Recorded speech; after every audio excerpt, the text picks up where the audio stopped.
Ladies and gentlemen, it is my honor to introduce you to Mr. Dale Allen Hoffman.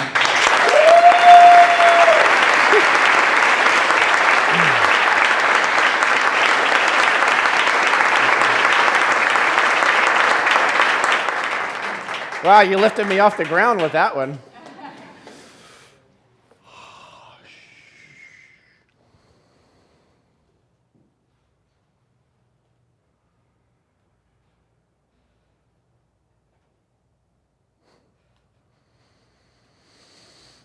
Just trying to see if anybody's hiding anywhere.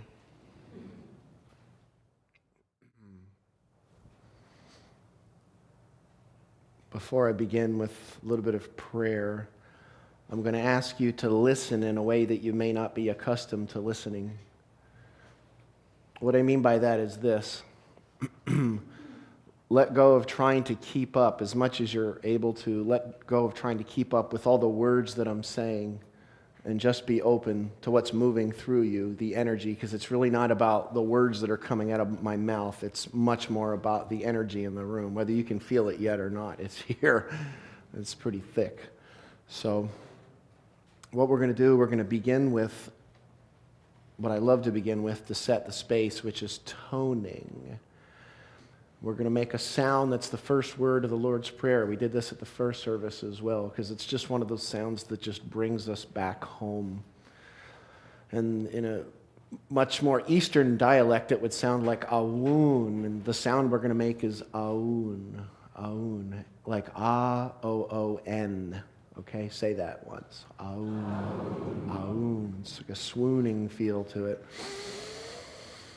I'm going to tone once so you understand what I mean by toning. It's not important that the sound that comes out of your mouth is perfect. Doesn't matter that it's even in harmony or on key. It doesn't have to sound like Manhattan Transfer or anything like that, the Andrews Sisters, depending on your generation, or maybe both of those are too far back. Boys to Men, let's go newer. I don't want to say New Kids on the Block, I won't say that. But it doesn't have to be in any kind of perfect pitch or anything. What's important is where you're bringing it from, and this is life itself. What you're doing out here isn't what's actually so important. What is important is that you bring it through consciously in presence. If anybody's ever read A New Earth, Eckhart Tolle's masterpiece, I would almost call it, that's exactly what he says.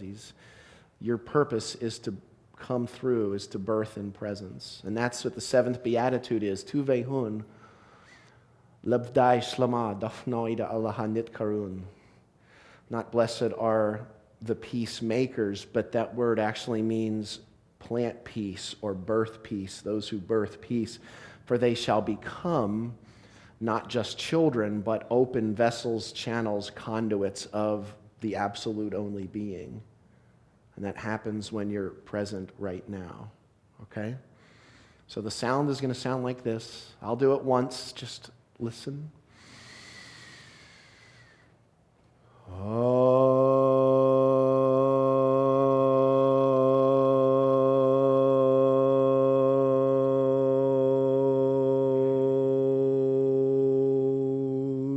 Also doesn't have to last forever. So we're going to do it 3 times together, okay? And then I'm going to slide right into the prayer 3 times.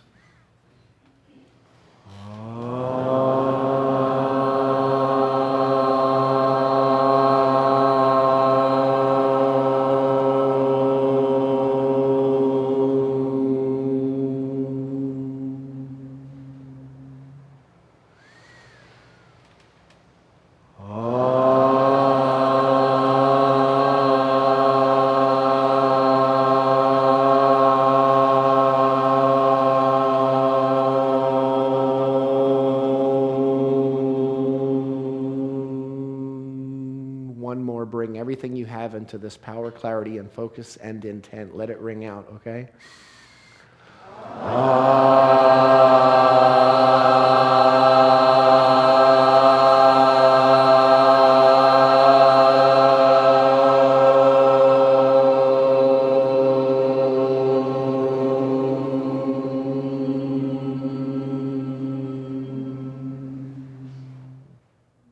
just be open. Abun Vashmaya Nit Kadash Mach.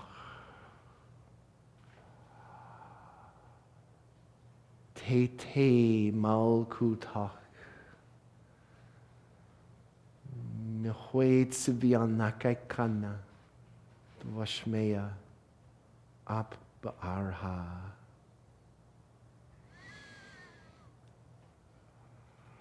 Hablan Lachmadisun Kananyomana.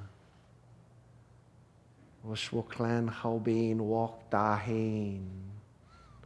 They Kanadap Hanan Shwoken Lachabein.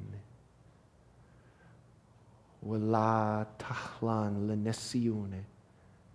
Ila Patsan Min Bisha. Metol Didelaki Malkuthik Wahelo Atishpukta. Lalam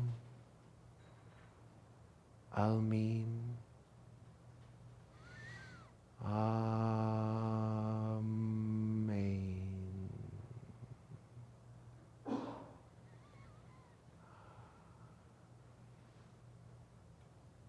Before we come back a little more into the space, I just want to ask you a few questions.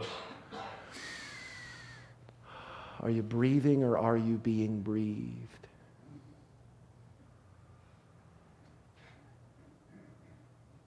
Are you living a life or are you being lived? And are you looking or are you being seen through? You can open your eyes. One of the cores of Yeshua's Aramaic teachings was about the sound I am, enana in Aramaic. Enana is actually two words in Aramaic that are spoken. When we look on the page, we see two words. The way we pronounce it is one word. And it's the word that before he would say things like, I am the light of the world, or I am the way and the truth and the life, or I am the bread of life. He would say, Ina, as an example, I am the light of the world. Ina, Nuhra de Alma. I am the light of the world. But Ina, if he was talking about himself as an I, Jesus, what he would say was Ina, Nuhra de Alma. I, Jesus, am the light of the world. But when he said that, and when he said, I am the bread of life, and etc., I am the gate, what he actually said was Ina. Now, one Ina means I, as in me, or me, Jesus. If one means I, what would two mean? That's not literal. Let's be absolutely literal. I is one. I. The I within the I is the light of the world. The I within the I is the bread of life. The I within the I is the gate, the doorway, the portal, the doorkeeper. Tareya is that word. He was talking about what's in him, which is what's in you. Because if he's the only one that's got it, then he lied to you. Common sense. Because he said, you can do all that I've done and even greater things. Oops, we forgot that. And that makes things like, you go to the beginning of Matthew. Thank you, Reverend David Alt. Can I call him Daddy David? I like that. Because I'm looking on his bookshelf. I didn't take anything permanently. Anyway, a specific Bible jumped out, New International Version. And funny, because we think about things, or we don't think about the fact that, see, there's something in Semitic teachings called sod. It's the deepest down level of what's called pardes, which is peshat, remez, drash, and sod. Those four levels are the levels of interpreting something on the page, okay?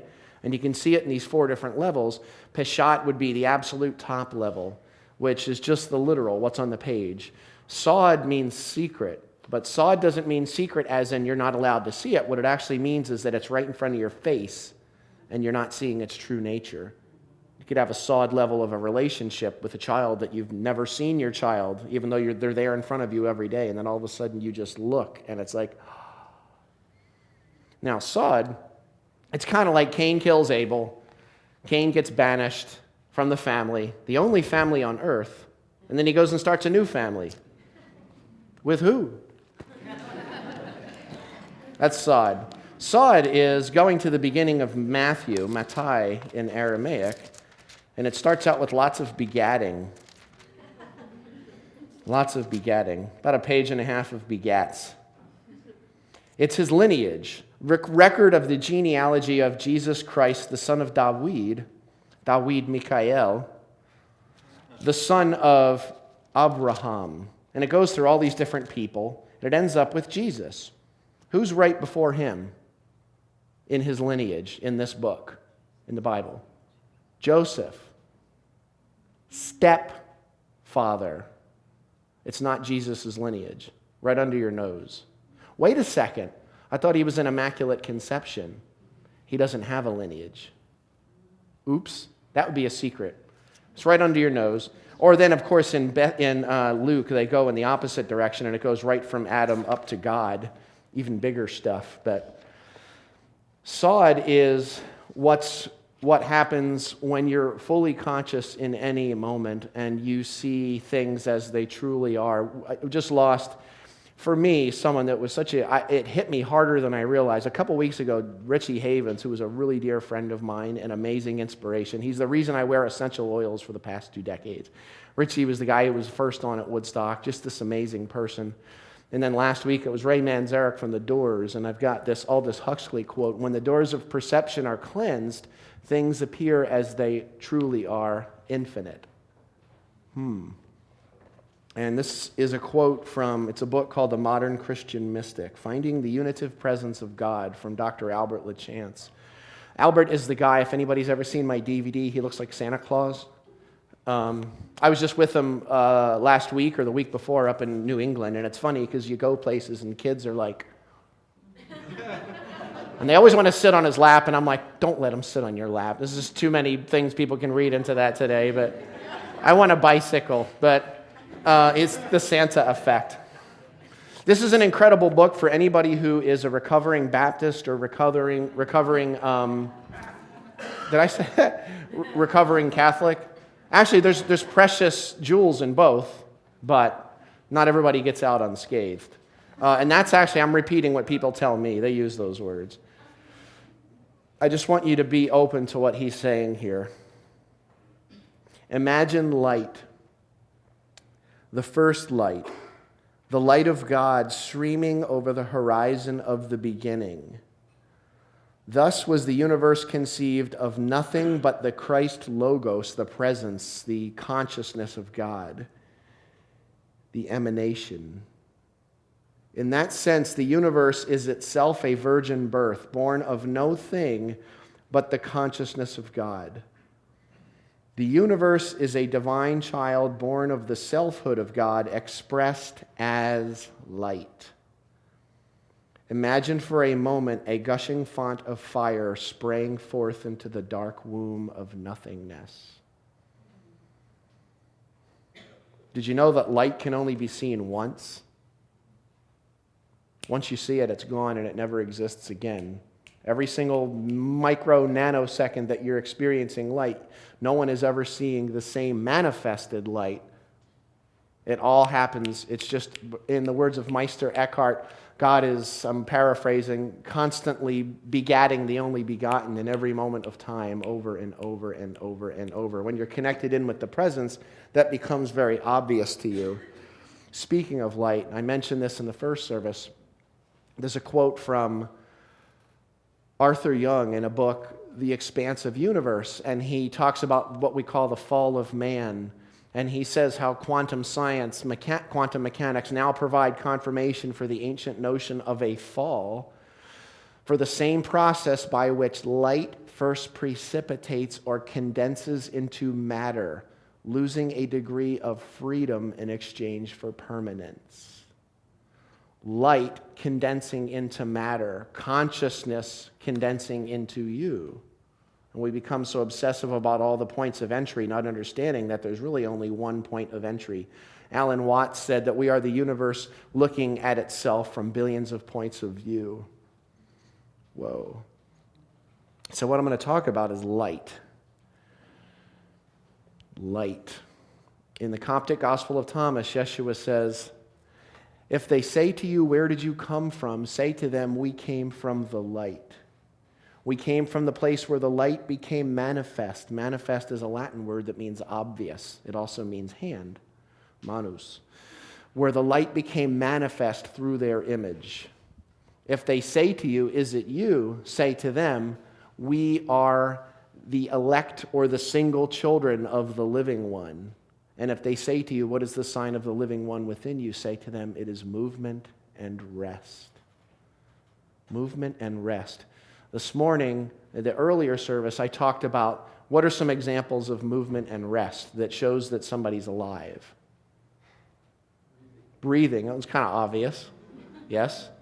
Anything else? Heart. This morning I talked about the heart. This time I'm going to focus more on the breath. Interesting. We were told, love your what as yourself? Neighbor. Love your neighbor. Love your neighbor as yourself. What if you don't love yourself? Doesn't work, does it? So maybe that's not exactly what he said. Detrakim lekerabak aiknapshak is that phrase. Can you say it? Tuvehun lamaskena ibaruk tadilhon himoku tadashmaya. Okay. Detrakim lekerabak aiknapshak. Neighbor is that word carob. Carob. Carob is kind of like chocolate. It's a little pod. They use it as a chocolate substitute. Carob. Never mind. Only the health nuts understand that one. Carob means not just the person next to me. It means any object of my attention. Technically, anything that I think about, including the plants and the trees and the environment and the earth and the chair that I stub my toe on in the middle of the night. What we're going to keep it simple as is, though, I'm going to say love anyone that you think of, including yourself as yourself. Love yourself as yourself. Huh?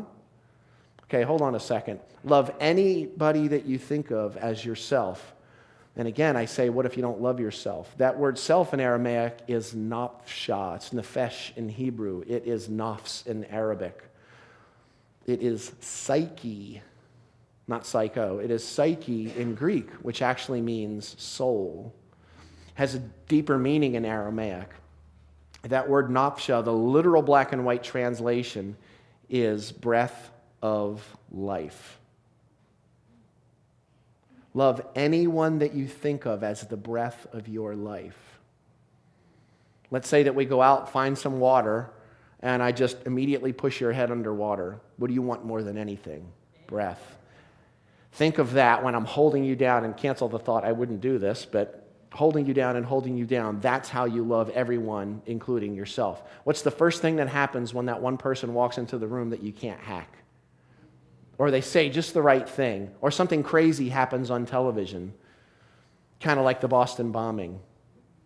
Actually, the morning of the Boston bombing, I was in Los Angeles with this musician that I absolutely idolized because I've been a guitar player since I was 10. His name's Steve Vai, and he played with Frank Zappa and Whitesnake and David Lee Roth, all these different people, but he's an amazing solo guitarist, and he invited me over to his home, and we were sitting in his recording studio talking, and I found out later about the whole Boston thing.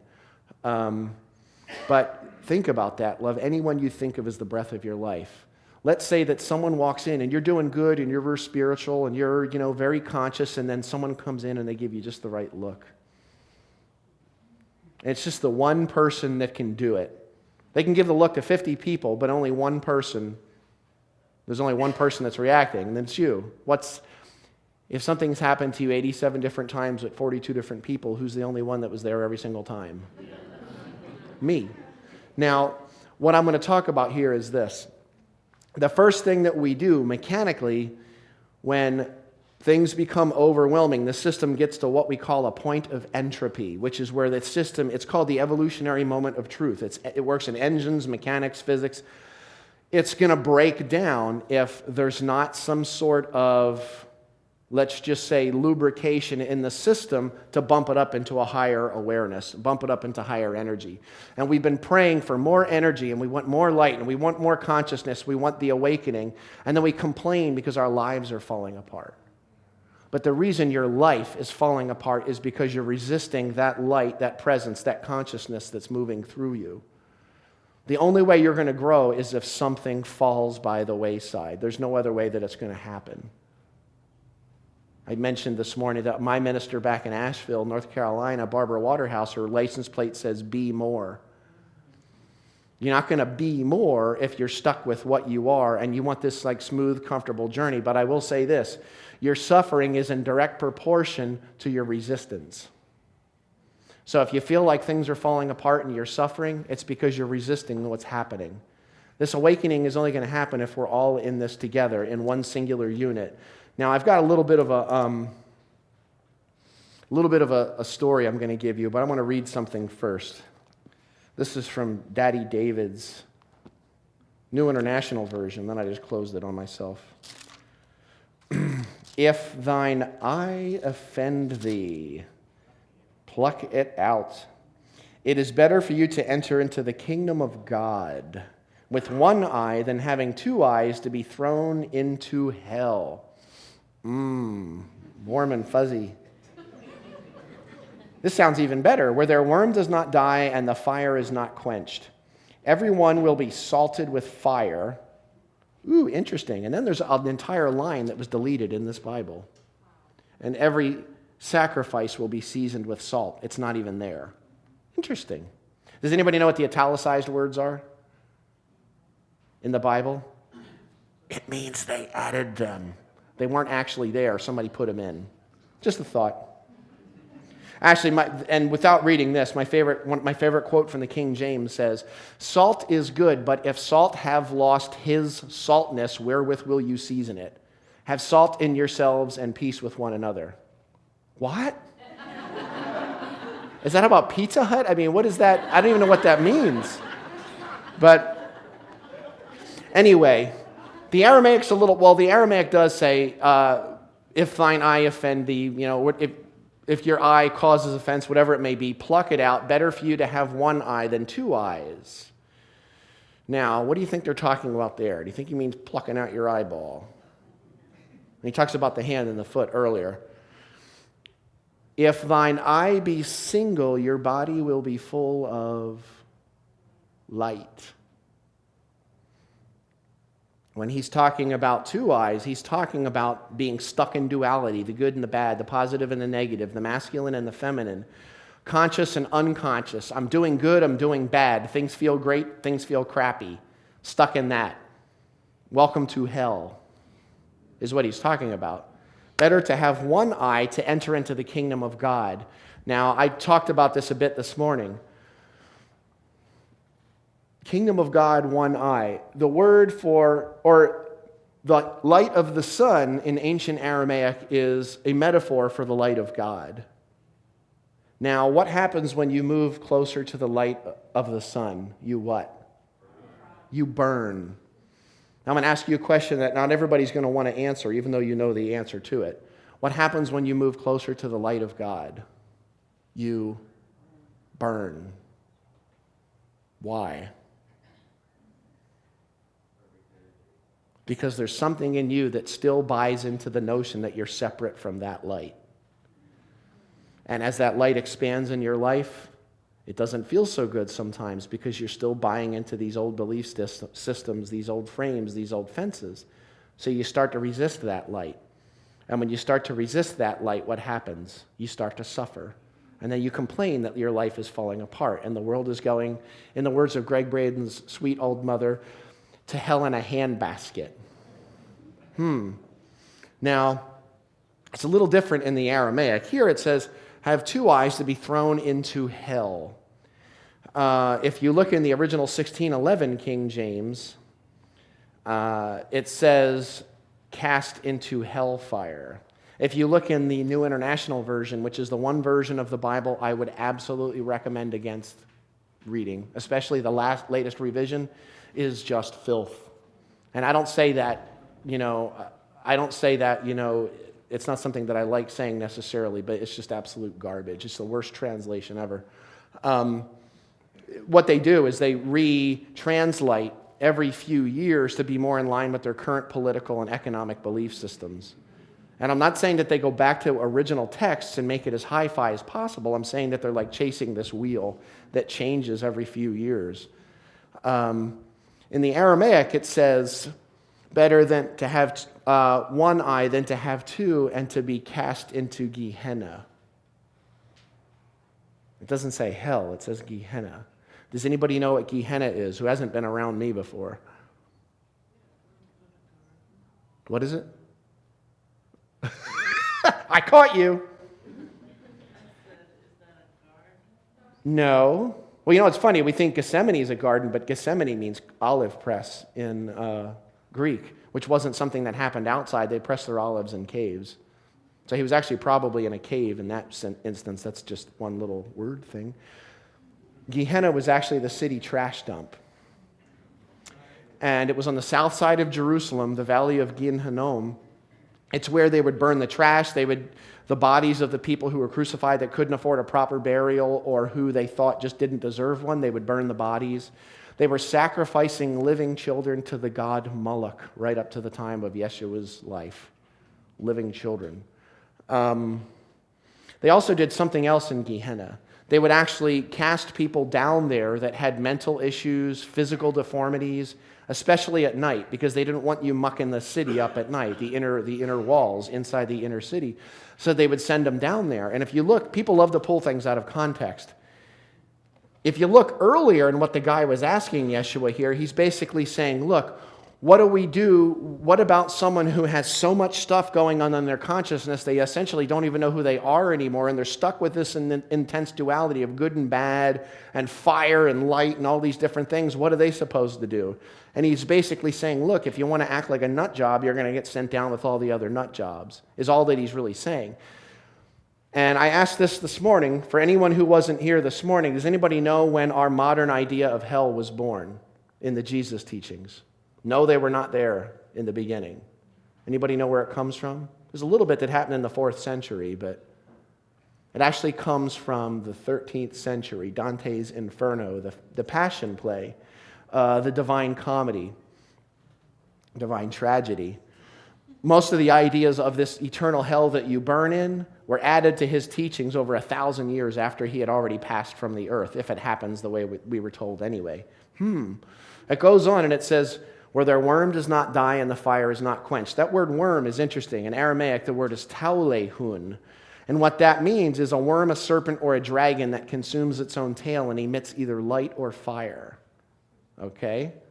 The word in Greek is ouroboros. The word in Latin is ouroboros. Now, let me explain light and fire, okay? Let's say that you've got a beautiful baby. In the first 30 minutes of life, you're holding this living, breathing being. And I explain heaven like this as well. And let's say that it's your grandchild or your child, and you're holding this beautiful baby, and you feel that essence, and there's this circular awareness of the rebirthing of life as itself. Do you understand what I'm saying? And what you're feeling is an emission of light. You're feeling this baby, and you're feeling light. Now let's look at it slightly differently. Cancel the thought.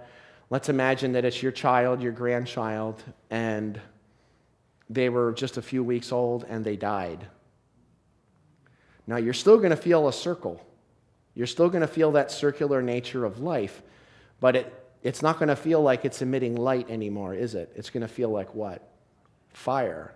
And it could feel actually cold. Cold and fire. Cold and fire are both philosophies that come from Dante's understanding, from the Inferno. Now, is it actually fire that you're feeling? Let me ask another question.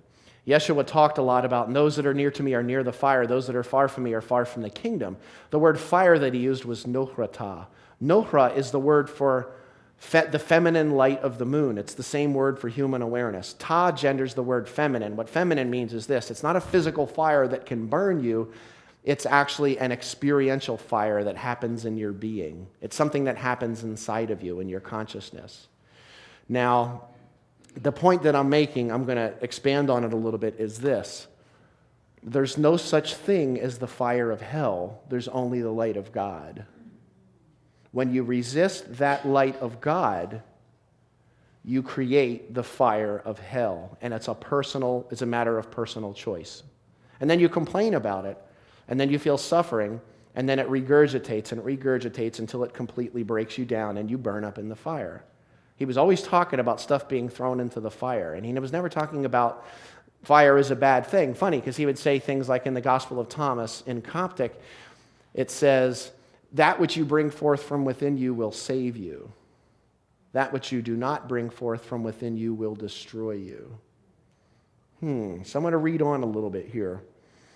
It says, well, here it just says everyone will be salted with fire, and then there's an entire line that's missing. In the 16:11, it says everyone will be salted with fire, and every sacrifice will be salted with salt.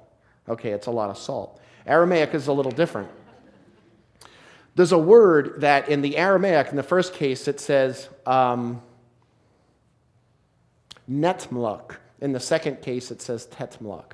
In the first case where it says everyone will be salted with fire, that's netmluk. In the second case where it says everything will be salted with salt, it's tetmluk. And let me explain this really quick. Netmluk is an interesting word because what netmluk actually means, it's the same root, but the consonant changes on the front end. There was no word for this in Greek. The word netmluk means this. If you were to look at it in Aramaic, it actually says everyone will be vaporized with fire, and every sacrifice will be seasoned with salt. Now, in the first case, it actually means with that root, mluk, root means in one direction, it means something that is absolutely obliterated, vaporized, ceases to exist, like a holocaust almost, to completely destroy something. It no longer exists. And when you change the consonant before it, you swing it to its opposite meaning, which is, remember I said, let go of this, just be aware of the energy in the room, and then buy the CD and listen to it 100 times. But it'll eventually make sense on the 50th listen. But in the second case, it swings it to the opposite meaning. Rather than completely obliterating, it means to make something what? Eternal, to preserve it. What do you do when you want to push salt into meat? You preserve it, you tenderize it, but you also preserve it, and it's made eternal. And what he's saying essentially is when you're open to it, when you're open to the process of that light rushing in, whatever you are able to let go of will vaporize in that instance in the light, in the presence of God that we call fire. But if you want to resist it, and that doesn't necessarily mean resist in a bad way, but if you want to keep something, just focus on it, and it'll be preserved for eternity until you stop focusing on it, including resisting it, because resistance is even stronger than focusing on it in a positive manner. Now, I want to start bringing this to a close with a little bit of a story that I've never said this story at a Sunday service. It's on some of my CDs. So I'm not going to say the person's name, but when I was 10 years old, I had a friend that was different. He looked different. He walked different. That was neat. He walked different. I've actually had lights pop above my head before too, so I'm going to stay back here. I've had all kinds of weird stuff happen over the years, but he walked different. Everything was different about him, and there was one day I was the one friend that he could confide in. I was the one person he could talk to, the one that he knew wouldn't turn his back or talk behind his back. And then there's one day that he went into the bathrooms. We were on the playground, and then there was two bullies. It was two guys with a girl in the middle. And I still remember what all of them looked like, though I don't remember any of their names. And he was walking in, and I remember them imitating him, pulling their pants down, pulling their underwear out. And they're looking at me, come on, you're his friend. You could probably do it better than we can. And I tried to ignore it. Now, what's the one thing you want from the bully in the playground? Be honest. And don't tell me you want him to leave you alone. That's a fat lie. You don't want him to leave you alone. You want them to see you for who you are, to accept you exactly as you are. You want them to welcome you. And that's why you've got that repulsion that pushes you away, but yet there's something that's pulling you in. You can think of the light of God exactly like that. You're feeling pulled toward it, but there's a repulsion. But the repulsion is about what's in your heart. It's not about the light that you call fire, even though it's light. Now, what happened is eventually I walked over to them, and I did eventually start laughing. And then the girl who was like the ringleader, she's like, well, come on, do it. You're his friend. You could probably do it better than me. And I did, and I started making fun of him. And there was a certain point where I just tore him apart, metaphorically. And I noticed that as I was getting more into it, she was laughing even more. And of course, that's like a drug, especially when it's something you can't stand. Because even if you don't like the experience, just the fact that something is buzzing you, you go toward it anyway. We are humans after all. Now, I remember at one point that she just was laughing so much that she was crying. And I thought it was because I was getting funnier. So I really laid it on. And I just completely unleashed. And I was doing doing him completely. And then I realized why she was laughing so hard. And it wasn't because I was getting funnier. Because she nudged the guy next to her and motioned over my right shoulder. And I turned and I looked. And he was right there. The reason she was laughing was because he was standing behind me and I didn't know it. Now, I know that I stopped breathing, even though I don't remember that aspect of it. That was completely alien in my consciousness at that time. The one thing I do remember is how my neck and my face felt, and my ears. What do you think I felt? Heat. Welcome to hellfire.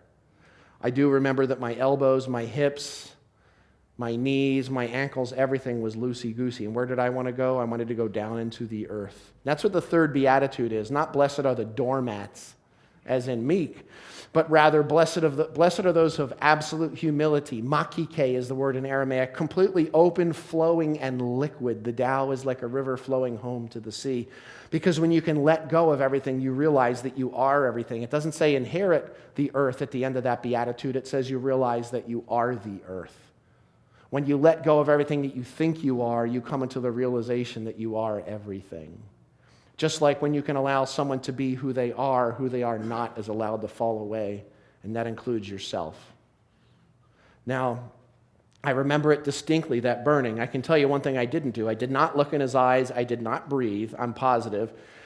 I also didn't allow myself to feel what I was feeling, and I also didn't let it flow, which is the first three Beatitudes, without going into the depth of why they're so different in Aramaic. I've got CDs out there that go into it, but breathe, feel it, let it pass through the system is the real first three Aramaic Beatitudes.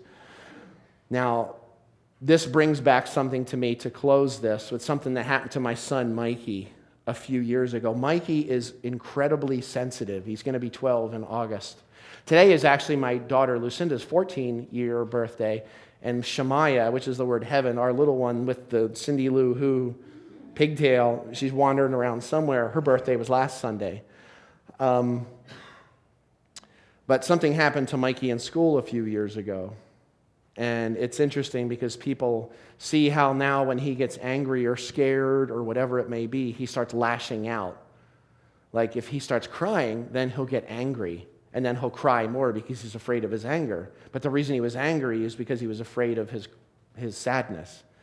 And it becomes this vicious, Gehenna-like duality, two eyes, cast into hell. This is what happened. It was his teacher, his homeroom teacher. It would have been about 3 years ago. She had been teaching for decades, and she was getting ready to retire.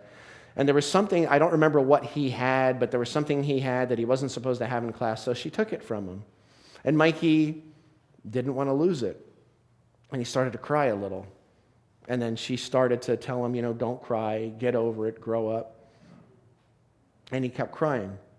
So she brought him into the front of the classroom, and she said, "Can you all see Mikey?" And they said, "Yes." And she said, "I want you to laugh at him." Ever since that moment, that's what I call entropy, a moment of truth. We're still working him through that. And Mikey has these moments when he goes into absolute overwhelm, and all I can really do is just sit next to him and lean against him and just breathe. And this morning I said, we are the ones that are here to stand in the light. We're here to stand in the middle of the fire. We're not the ones that are here to complain about the fire and say the world is falling apart, because guess what? There are aspects that are of falling apart. But much like a flower that comes through the soil, as that soil is being displaced and all these things are pushed off to the side, what we need to be focusing on is what is birthing through that. Maybe we're focusing on the wrong thing. And I acknowledge this very community for being one that stands in that fire, and you're willing to do it, and you're willing to welcome everybody exactly as they are. Somebody's homophobic, and you love the King James Bible, you might want to read the guy's life story before you make that judgment. You think pedophilia is weird? You know, someone who's an adult messing with children? Well, that is a little weird. But if you're holding your King James Bible and making a claim about that, you might want to read about him first. Anything, just the whole thought of what's been done in the name of the guy who they think looks like me, who actually would have looked like a cross of Saddam Hussein, Osama bin Laden, and Desmond Tutu. He would not have looked like me at all. This is that Greco-Roman Jesus. I don't know what that pose was, but he wouldn't have looked like me. And he definitely wouldn't have had blonde hair, and he wouldn't have been a surfer, although maybe he would have been a surfer. But the point is this. A lot of stuff's coming out over the next couple of years about the truth of the Jesus story. A lot of these things are going to be hard to swallow. I'm telling you right now, they're actually true. There's a lot of things. I'm working on a disc right now about the astrological basis of his story. Anybody want to take a stab? I asked this the last time I was here. If you were to peel back the layers of what we absolutely know was added to the Jesus story, do you want to guess how much of a percentage is left that's actually unique unto the Jesus story? That we don't know was added from somewhere else? I'm hearing 9, 10. It's actually somewhere between 7 and 12%, depending on who you ask. Isn't that nice? The birth sequence, all of that stuff. Most of it's Coptic Egyptian. I would say about 80% is Egyptian. A little bit of Greek mythology and some other things thrown in there. But that really is a detail. My point in bringing this to the close is this. The moments when you feel like things are falling apart, the moments when you feel that you're being thrown into a fire, understand that there's no such thing as the fire of hell. There's only the light of God. And if you're asking for the expansion of your consciousness, it might be a good time to step up and let it happen. And it doesn't mean it's going to be easy. You know, I've got, as me, sometimes I'm flying from one side of the country to the other, and I'm yearning just to hold my little baby girl. But I'm here for a purpose, and I'm doing what I need to do. Can anybody feel what's in the air? It's kind of heavy kind of thing. So what we're going to do to bring it to a close is we're going to tone one word 3 times. And then I've got one little quote for you. Okay, that word is nura. Nura. This is the word for the light of the moon. Now, what's unique about the light of the moon versus the light of the sun? It's reflective. It's still the light of the sun, human light, but it's a reflection of that light. We've been forgetting that part, that we are the light. So we're going to do nura. We're just going to actually do it 2 times, okay? Like this. It's going to be a little higher than the last one.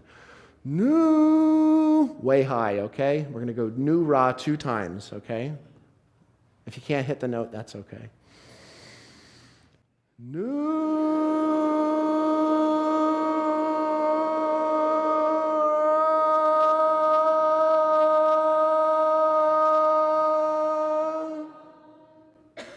One more.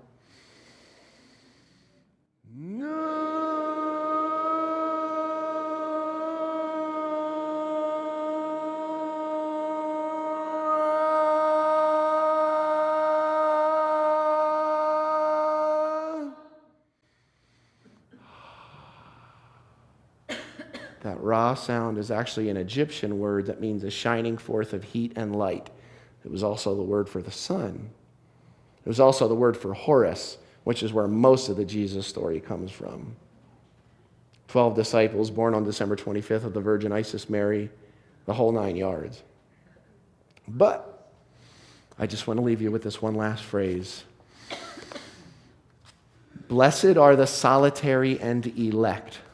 What that means is those who are able to be single and embrace everything that comes in front of them and bring it into their heart and let it process. Blessed are the solitary and elect, for you are from the kingdom. For you are from it, and to it you shall return. And it's right here. It's not a place, it's an essence of being. But it's on the other side of the suffering. Stay with it and remember, it's not hell, it's light. And it's who you are. Thank you. Namaste.